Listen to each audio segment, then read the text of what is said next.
Guys welcome back to YouTube channel. അപ്പോൾ ഞാൻ കുറച്ച് ദിവസം മുമ്പ് ഒരു മിനി ടോർച്ച് ആയിട്ടാണ് നിങ്ങളുടെ മുമ്പിലേക്ക് വന്നത്.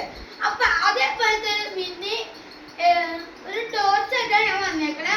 അന്ന് ഉണ്ടാക്കിയത് ഒരു വൈറ്റ് ലൈറ്റ് വെച്ചാണ് ഉണ്ടാക്കിയത്. ഇന്ന് ഞാൻ ഒരു വട്ടത്തിലുള്ള ഒരു ഡിസ്കോ ലൈറ്റ് വെച്ചാണ് വന്നിരിക്കുന്നത്. ഇത്തിരി വലിയൊരു ലൈറ്റ് ആണ്. അപ്പോൾ അതിന്റെ നമുക്ക് വർക്ക് ഒന്ന് നോക്കാം. അപ്പോൾ ഗൈസ് ഇതാണ് ആ ലൈറ്റ്. അപ്പോൾ ഇതിന്റെ കൂടെ ഞാൻ ചെറിയ സ്റ്റാൻഡ് ഉണ്ടാക്കിയിട്ടുണ്ട്. ആ സ്റ്റാൻഡ് നമുക്ക് ഇങ്ങനെ വെച്ചുകഴിഞ്ഞാൽ ഈ സാധനം ഇങ്ങനെ വീഴും. അപ്പൊ ഇങ്ങനത്തെ സ്റ്റാൻഡ് ഒന്ന് വെച്ചുകഴിഞ്ഞാൽ ഇത് നേരായിട്ട് ഇങ്ങനെ ഇരുന്നോളും.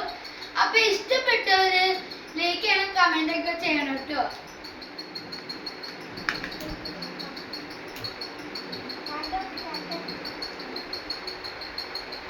അപ്പൊ ടാറ്റാ.